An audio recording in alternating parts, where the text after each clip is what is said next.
You're listening to the Public Health Entrepreneurs Podcast with your host, Dr. Charlotte Huntley. Greetings, everyone, and thank you for joining me on this episode. Take a deep breath and relax for a moment because I'm going to share a story with you, and I hope that it inspires you to take some sort of action for yourself.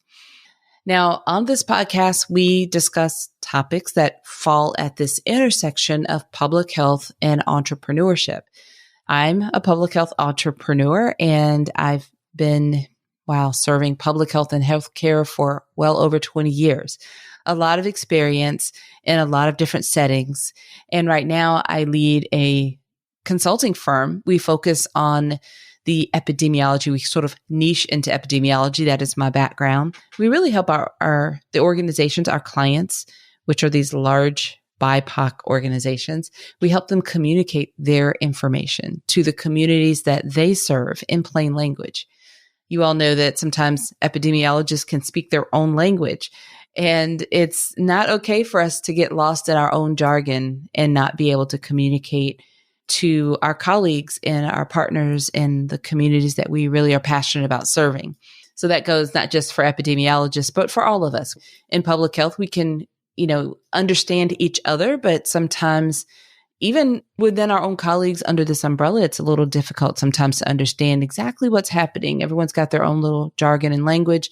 And then we think about our communities and, we really need to be communicating clearly and making sure that they're understanding the data, the information, and they're a part of the whole process. So that's where we focus, supporting those large BIPOC organizations. Now, I say all of that because you may or may not be familiar with what I do. But as you can imagine, because if you're listening to this, you're likely an entrepreneur or you're interested in this journey and this path. We wear many hats and there are a lot of responsibilities. And sometimes the exciting part is that we have the freedom and the flexibility to create our own way. It's wonderful, but at the same time, it can be a challenge because we have to think of everything and create everything, whereas as an employee, it's provided for us or created for us. We do this down to the most simple terms that we don't really consider sometimes. And this can be exhausting. Even if you're enjoying it, it can still be exhausting. Mentally exhausting, sometimes emotionally exhausting. There's just so much that we need to figure out and put together and organize as business owners and consultants. And yes, it is very rewarding and the payoff is great, but it comes at, a bit of a cost. So what I really want to focus on in this little episode that was inspired by a recent activity of mine is I really want to encourage you to breathe, to pause and take a breath. And not just because you feel overwhelmed and tired, but way before you feel that way. Like consistently do this for yourself. It is not even to say it's important. It's almost vital. It's something that we need to move in that direction. So sometimes we do a really good job of consistently putting those items, those, little trips or breaks on our schedule. And sometimes we are getting ready to go on vacation and we're just drained. So that happened to me recently. A lot has been going on in the business, a lot of really good things, but it's, all the good things can be very draining. So by the time when that happens, you get to vacation mode and you have to spend like a day or two just unwinding and settling down. And then you've only got a little bit of time before you got to wrap it all up and come back home, right? So I just really want to encourage you to find those moments, create those moments on a regular basis to stay creative. And in order to do that, you need to unplug, change your environment, change your setting, have that space to just breathe and to be present and to enjoy some quiet time, some reflecting time so that you can stay productive and moving forward and leading your business and having those inspiring, bright, wonderful ideas. So I do this really pretty well, but lately I've been doing it so much better.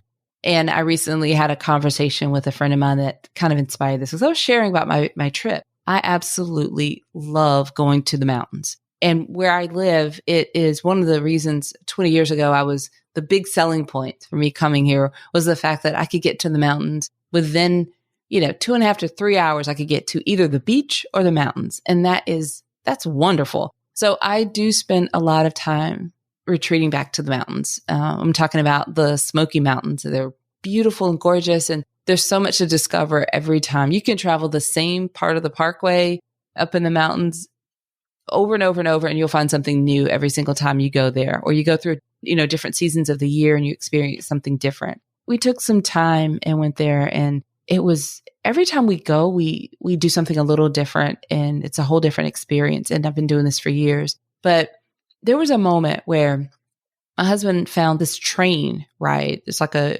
tour. And we spent about 4 hours all together. It was about 4 hours, but we went so many, miles along the mountainside, through the mountains, beautiful views. And we had a guide that gave us all these like fun facts about the land and the plants that we saw and the lakes that were, there, and just the wildlife. And so we traveled like an hour and a half or so out. And then we stopped and we had time to get out. There was a small little town. There's like whitewater rafting in this community. It's really known for that. So we got to walk around and do some shopping and exploring. And then we got back on the train and finished the tour.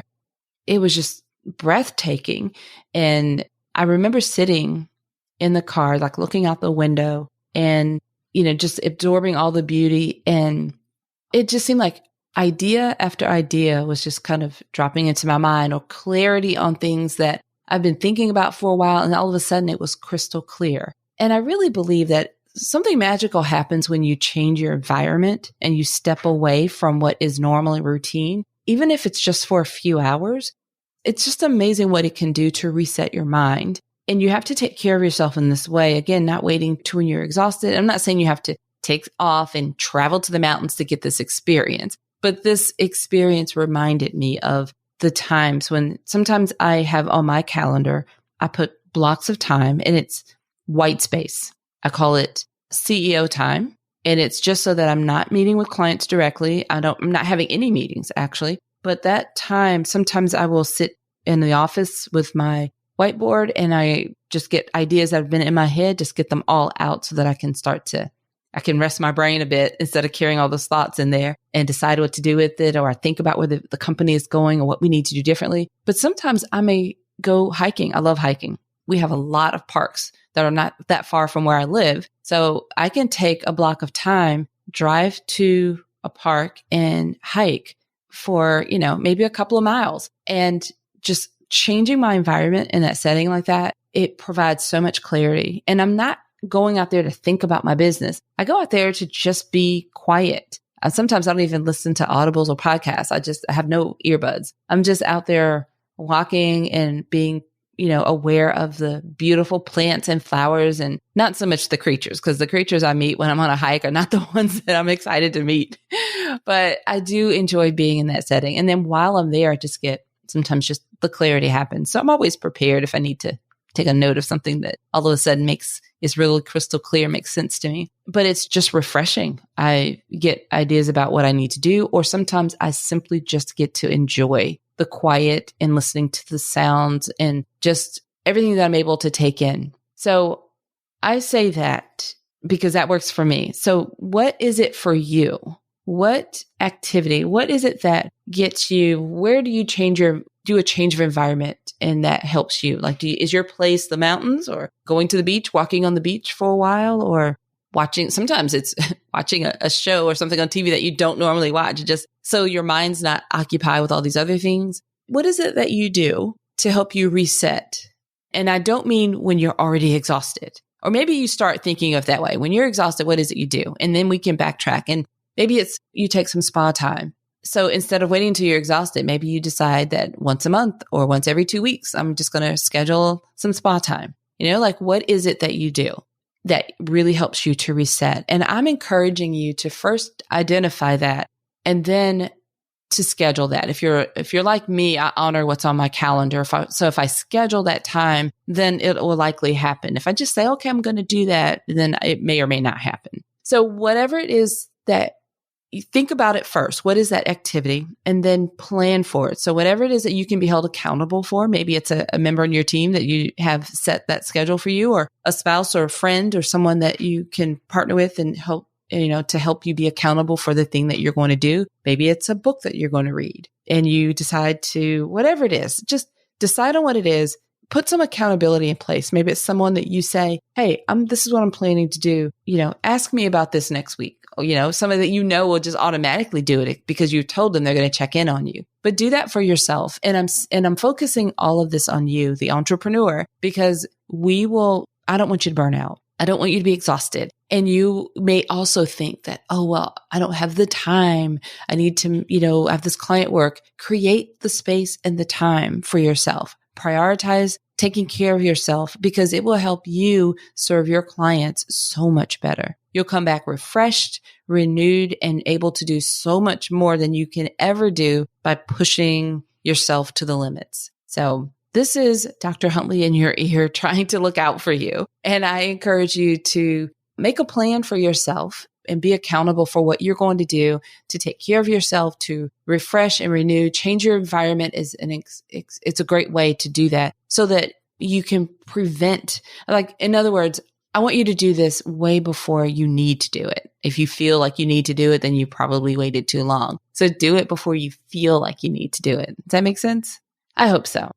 There's so many more examples I could think of, but I don't want you to get overwhelmed thinking, well, now I've got to plan time to get away. And I've got to, all the reasons that are popping up in your mind for how you can't get away. I'm going to give you a few easy buttons here. Sometimes changing your environment can be taking a different route home on your commute, or maybe driving to the next town over and grabbing lunch or coffee. It doesn't have to be really a big vacation adventure. It could be as simple as that. And sometimes that's all you need. Sometimes instead of working in your office in your home, maybe you decide to go down the coffee shop and you work for an hour. Or, there's a lot of ways that you can create to change your environment. And I just encourage you to do so. Changing the environment really helps. But if you can, the ultimate idea is to be able to unplug for that while. So I really don't want you to necessarily go somewhere else and work. That's one thing. I really want you to unplug from work. And maybe you just decide, I'm going to walk in. Maybe if you always walk your neighborhood, go to a different neighborhood or go to a park instead of your neighborhood. So there are a lot of things you can do. You don't have to make it a big, you don't have to find your way to the Smoky Mountains in order to feel like you're getting a reset. There are a lot of things. If you start to feel inspired by a few ideas that I've shared, then maybe you can start adding to that. Maybe spend 5 more minutes and brainstorm a few ideas and then put it into action. But I'd love to hear from you. What is it that helps you reset? What did you decide to do? What's your inspiration from this conversation? I'd love to hear from you. So feel free to share your thoughts with us on any of our social media posts, or you can definitely reach out to us through our website, publichealthentrepreneurs.com. And one more thing before I wrap up, please share this episode with a friend, preferably another entrepreneur that is working really hard and could use a little, whisper in their ear or tap on their shoulder to remind them to take care of themselves. Until next time, all of you, I appreciate you, every last one of you, for listening to these episodes. So until next time, have a fantastic rest of your day. Thank you for listening. Visit publichealthentrepreneurs.com to learn more.